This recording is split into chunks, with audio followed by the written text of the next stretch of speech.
जय श्री राम।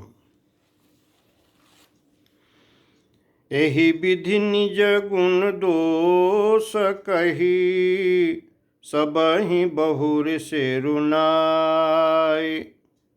बरनौं रघुबर बिसद जसु, सुन कल कलुष नसाई। इस प्रकार अपने गुण दोषों को कहकर और सबको फिर सिर नवाकर मैं श्री रघुनाथ जी का निर्मल यश वर्णन करता हूँ, जिसके सुनने से कलयुग के पाप नष्ट हो जाते हैं। जाग बलिक जो कथा सुहाई, भरद्वाज मुनि बरहि सुनाई। कहिहूँ सोई संवाद बखानी, सुनहु सकल सजन सुख मानी। मुनि याज्ञवल्क जी ने जो सुहावनी कथा मुनि श्रेष्ठ भरद्वाज जी को सुनाई थी, उसी संवाद को मैं बखान कर कहूँगा। सब सज्जन सुख का अनुभव करते हुए उसे सुने। शंभु कीन्ह यह चरित सुहावा, बहुर कृपा करे उमहि सुनावा। सोई शिव काग भुसुंडि दीन्हा, राम भगत अधिकारी चिन्हा। शिव जी ने पहले इस सुहावने चरित्र को रचा, फिर कृपा करके पार्वती जी को सुनाया। वही चरित्र शिव जी ने कागभुसुंडी जी को राम भक्त और अधिकारी पहचान कर दिया। तेहि सन जाग बलिक पुनि पावा, तिन्ह पुनि भरद्वाज प्रति गावा। ते श्रोता बकता समशीला, संवदरसी जानहि हरि लीला।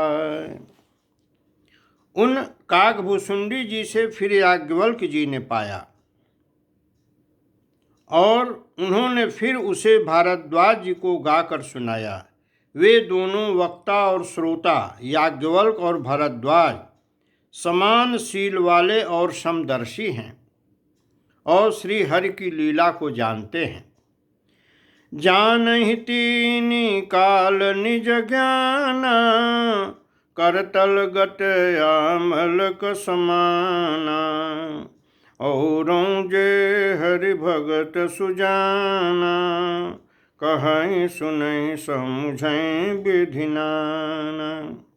वे अपने ज्ञान से तीनों कालों की बातों को हथेली पर रखे हुए आंवले के समान प्रत्यक्ष जानते हैं, और भी जो सुजान भगवान की लीलाओं का रहस्य जानने वाले हरिभक्त हैं, वे इस चरित्र को नाना प्रकार से कहते, सुनते और समझते हैं।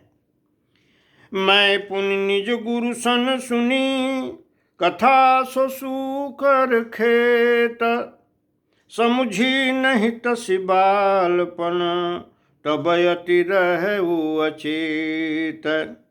श्रोता बक्ता ज्ञान निधि, कथा राम कै गूढ़। किमि समुझौं मैं जीव जड़, कलिमल ग्रसित विमूढ़। फिर वही कथा मैंने वाराह क्षेत्र में अपने गुरु जी से सुनी, परंतु उस समय मैं लड़कपन के कारण बहुत बेसमझ था, इससे उसको उस प्रकार अच्छी तरह समझा नहीं। श्री राम जी की गूढ़ कथा के वक्ता माने कहने वाले और श्रोता सुनने वाले दोनों ज्ञान के खजाने अर्थात पूरे ज्ञानी होते हैं। मैं कलयुग के पापों से ग्रसा हुआ महामूढ़ जड़ जीव भला उसको कैसे समझ सकता था। जय श्री राम।